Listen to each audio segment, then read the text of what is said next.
The old political world begins with authority and asks how much freedom it can spare. Spooner begins with freedom and demands that authority justify its existence from the ground up. Lysander Spooner's great political revolution was to take natural rights seriously enough to make the state itself stand trial. In his view, every person owns himself, his labor, and the fruits of that labor before any constitution, legislature, or majority enters the picture. That means government cannot be the source of rights, only a possible violator or protector of them.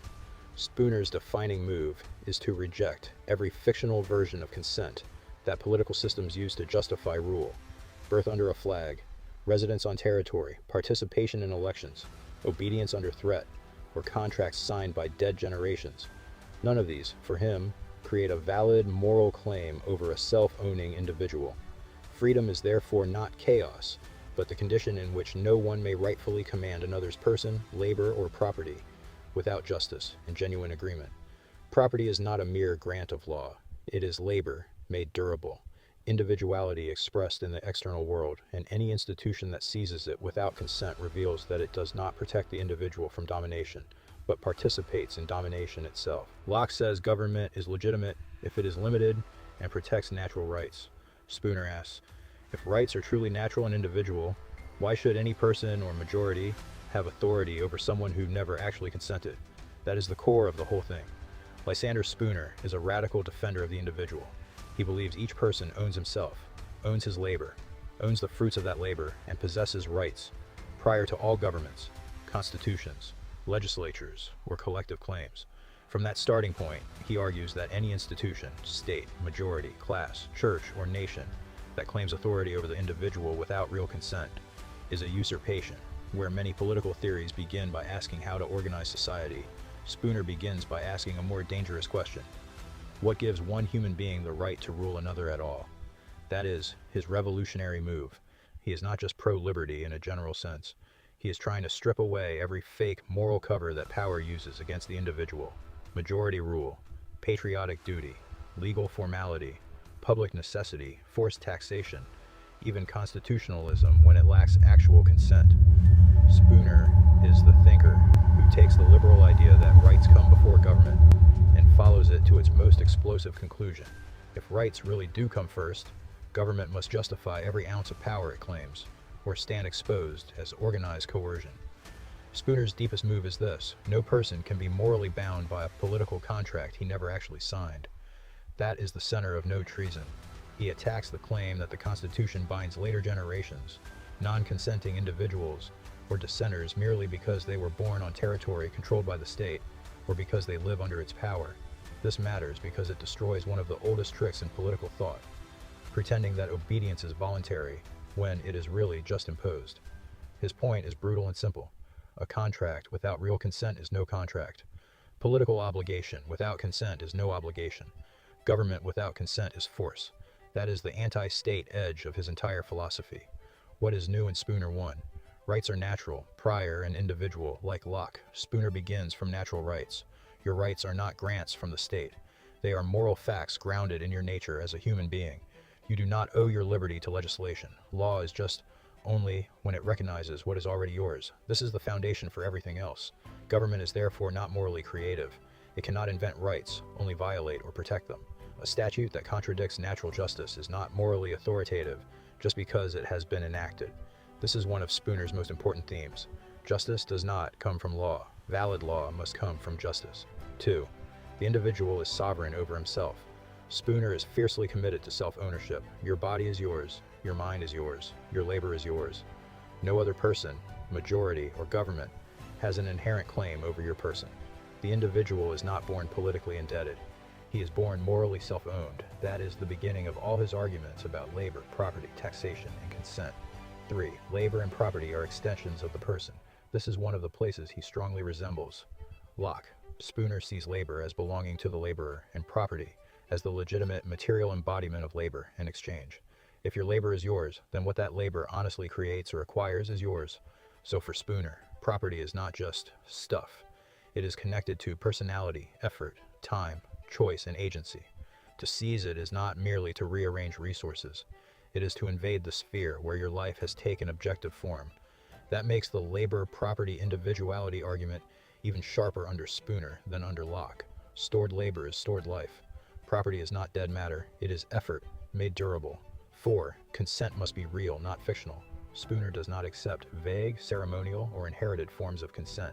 He is merciless on this point. He rejects the idea that you consent merely because you were born in a territory. You use roads. You vote under duress. You obey laws to avoid punishment. Your ancestors supposedly agreed. The majority says you are represented. For Spooner, none of that is real consent. It is just submission, under conditions you did not choose. This is where he breaks from most liberal constitutionalism and moves toward individualist anarchism. 5. Majority rule is not moral magic. Spooner refuses to treat numbers as a source of justice. 51% of people do not acquire moral title to the lives, labor, and property of the other 49%, simply by outnumbering them. That is one of his most important anti-democratic points. Not anti-democratic in the sense of wanting dictatorship, but anti-democratic in the sense of rejecting the idea that voting transforms wrong into right.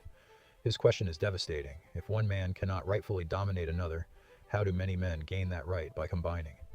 That is the fundamental Spoonerian attack on majoritarian rule. 6. The state often rests on force, not right. Spooner sees most governments as institutions that maintain themselves not by actual consent, but by threats, taxation, compulsion, and monopoly force. He thinks they dress this up in constitutional language and patriotic moralism, but the substance remains coercion. His view is that the state usually behaves like a conquering power that then retroactively claims legitimacy. So the state is not, in his eyes, a sacred moral umpire above society. It is a claimant to authority that must prove its title like anyone else. 7. Taxation without consent is plunder. Spooner is radically hostile to compulsory taxation because he sees it as a direct assault on self-ownership and property. If your labor is yours, then the forcible extraction of its fruits without consent is not some neutral civic ritual. It is coercive taking. If the state can seize the product of your labor without your consent, then your labor is not fully yours. 8. The Constitution has no authority over non-consenting persons. This is his most famous and explosive argument. Spooner says the Constitution can have no rightful authority unless it is an actual contract among actual persons who personally consented to it. Since most people never signed it, and the dead cannot bind the living without continuing consent, it cannot morally obligate the public as a whole. He pushes this relentlessly. A contract cannot bind third parties who never agreed. A past generation cannot own a future generation. Voting does not prove consent because people may vote defensively. Mere residence proves nothing if exit is costly or impossible in practical terms. This is where his entire critique of state legitimacy becomes uncompromising. 9. Law must rest on natural justice, not mere enactment. Spooner is not a legal positivist. He does not think something becomes lawful in the moral sense just because the legislature passed it or the courts enforce it. For him, there is a law deeper than legislation, natural justice. Human enactments that violate that law are not truly binding in conscience. That is why he can denounce slavery, monopoly, privilege, coercive government, and legal exploitation even when they have official sanction. This is one of the strongest intellectual weapons in his system. He refuses to let power define morality by procedure. 10. Freedom is not chaos. It is social life without domination. Like Locke, Spooner is not endorsing random violence or social breakdown. He believes people can and do form voluntary relations, contracts, mutual arrangements, markets, associations, arbitration systems, and cooperative structures without needing a monopolistic sovereign standing over them. So he does not treat order as the monopoly product of the state. He treats order as something that can emerge from free individuals dealing with one another on terms of consent. That is his anti-chaos answer. Society is natural. Domination is not. 11. Responsibility is the price of liberty. Spooner is not offering a world where no one owes anything. He's offering a world where obligations arise from natural justice, real agreements, restitution for wrongs, voluntary commitments. So he trades imposed duty for chosen responsibility. He does not say people owe nothing. He says they do not owe obedience merely because someone calls himself a ruler. That is the key distinction. 12. No one has a rightful claim on your life. For your own good, Spooner is deeply hostile to paternalistic power. He does not accept the idea that a government acquires title over your person because it claims benevolent motives. The fact that coercion is justified as protection, uplift, reform, morality, stability, or the common good does not change the moral structure of the act. The individual does not cease to own himself because authority says coercion is beneficial. How does Spooner attacks the older moral world? Spooner is attacking a world in which duty, allegiance, social position, and political obligation are treated as automatic. He rejects the idea that the person is born already owing loyalty to a political order. In older frameworks, the person is often imagined as naturally subordinate to king, state, nation, to the majority, to inherited institutions, to collective necessity. Spooner reverses that moral direction. He begins with a self-owning individual and says, "Before you ask what I owe society, you must first explain why society, or those speaking in its name, have any title over me at all." That is a radical departure from ancient, medieval, nationalist, socialist, and statist modes of thought. The old order says, "You are born into authority." Spooner says, authority must prove its right over a person who already owns himself. That is a civilizational break. Freedom versus security. Here again, precision matters. Spooner would not say that violence, fraud, invasion, or predation are acceptable in the name of liberty. He believes in justice, rights, restitution, and defense. So he is not saying that security is worthless. But he absolutely rejects the idea that security grants rulers moral title over unwilling individuals. He will not accept protection as an excuse for domination. Security without consent is only organized guardianship imposed from above. Spooner wants security to arise from justice and voluntary arrangements, not from compulsory subordination. He's not saying freedom above everything. What he is really saying is no alleged benefit nullifies self-ownership. Why Spooner is not just chaos or nihilism. This is important because people hear anarchist and assume he means disorder. He does not. He believes there can be contracts, courts, or arbitration, defense, insurance, markets, common rules against aggression, voluntary associations, systems of justice grounded in natural law. So he is not anti-order. He is anti-monopoly political authority. That is the formulation. Spooner does not reject law. He rejects the state's exclusive ability to enforce law on consent. That is a huge difference. Property, labor, distorted individuality. Spooner treats labor as intimately bound to the self. Labor is the outward action of a self-owning being. Property is the durable product of that action, or its legitimate exchange. Money, then, can be understood as a way to carry, preserve, and exchange the value of labor across time and circumstance. Money and property are the tangible links to stored labor. Under Spooner, the point becomes, your labor is yours because you are yours. Your property is yours because it crystallizes your labor or consensual exchange. Your money represents accumulated productive action. To seize these by force is to reach into your life and partially commandeer it. Property is individuality made durable in the external world. How does this interact with socialism? Spooner is complicated here because he is anti-state, anti-monopoly, anti-privilege, and often savagely critical of systems where political power props up economic exploitation. So he is not a defender of crony capitalism, state banking privilege, or corporate favoritism, but he still starts from self-ownership and individual rights, not collective ownership. That means the deepest conflict with socialism is this: each person owns himself. Labor belongs to the laborer. Property belongs to the person who earns, creates, or honestly acquires it. No collective may rightfully seize it without consent. And associations must be voluntary. Many forms of socialism argue that productive life is socially generated and therefore subject to collective claim, redistribution, social planning, or public control. In that framework, the individual's title is conditional upon collective standards of justice or need. For Spooner, the moment collective need becomes a standing claim over my labor, without my consent, I cease to be fully self-owning. Spooner and some socialist traditions both hate economic privilege created by law. Both can oppose monopolies, special favors, class domination, and systems rigged by state power, but they arrive there from different premises. Spooner says privilege is wrong because it violates equal liberty and voluntary exchange. Socialism believes privilege is wrong because it entrenches class power and frustrates collective justice. That distinction matters a lot. Spooner opposes exploitation because the individual is paramount. Socialism often opposes exploitation because the collective is morally primary. That is the dividing line. He would not endorse the right to aggress against others, fraud, theft, coercion by private persons, lawless predation, social indifference to justice, or domination by private force any more than by public force. He is not arguing for brute egoism. He is arguing for a moral order rooted in natural justice and voluntary association. That distinction is important because otherwise people will confuse individual sovereignty with mere appetite. Spooner's actual position is closer to this.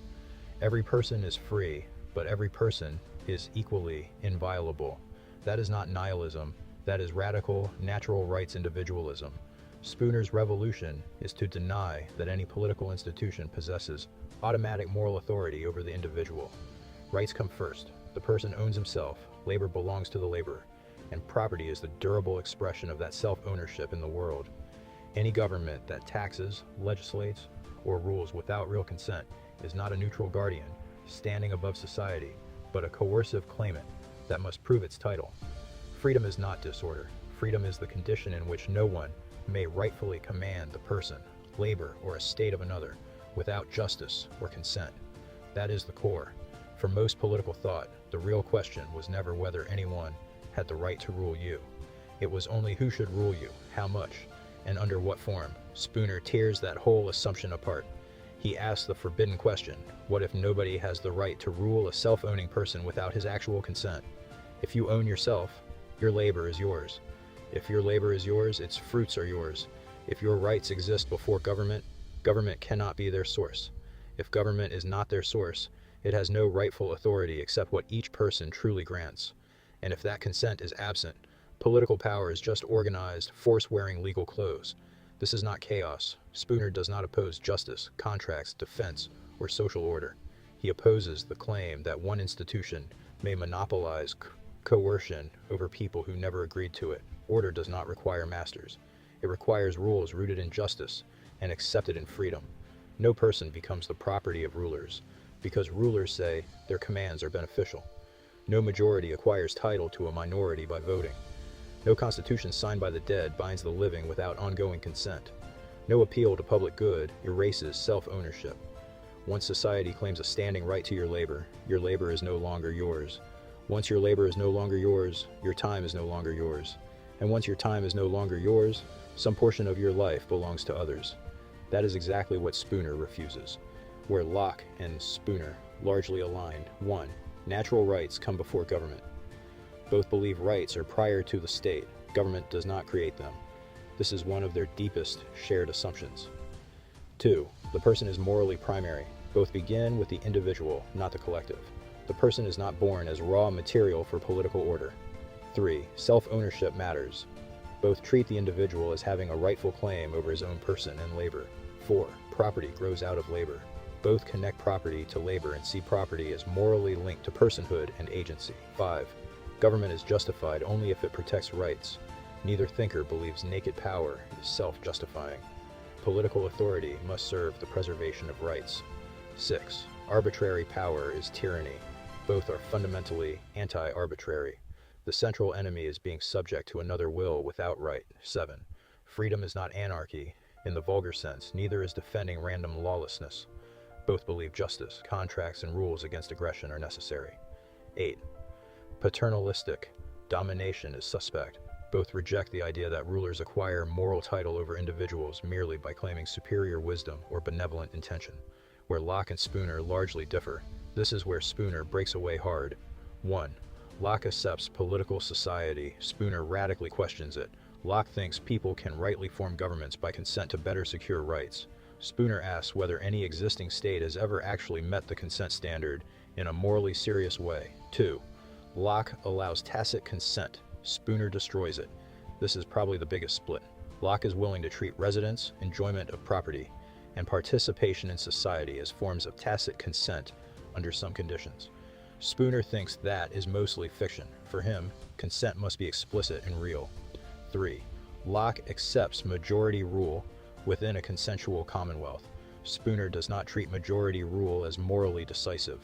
Locke believes that once people form a political body, majority rule is necessary for it to act. Spooner refuses to let voting generate rightful power over dissenting individuals. 4. Locke defends limited government. Spooner drifts toward individualist anarchism. Locke is a theorist of constitutional liberal government. Spooner is a theorist of radical individual sovereignty, who often treats the state as an unjust monopolist. 5. Locke is more institution-friendly. Spooner is more anti-political. Locke thinks law, legislature, and public institutions can be legitimate mechanisms of liberty. Spooner is far more likely to see them as mass over coercion unless grounded in actual contract. 6. Locke's model is more compatible with classical liberal constitutionalism. Spooner's model is much more radical and much harder to reconcile with existing political states. 7. Locke still thinks a commonwealth can bind its members once constituted. Spooner keeps returning to the question, who agreed? Locke is willing to say the political body can act. Spooner keeps interrogating the legitimacy of that body itself. The cleanest final contrast, Locke says, individuals have natural rights, so government must be limited. Spooner says, individuals have natural rights, so you must prove that government has any rightful authority over them at all. That is the difference in one line, and here is the broader civilizational contrast. Locke breaks the old world by putting the individual before the state. Spooner breaks even liberal politics by refusing to let the state sneak back in through fictional consent.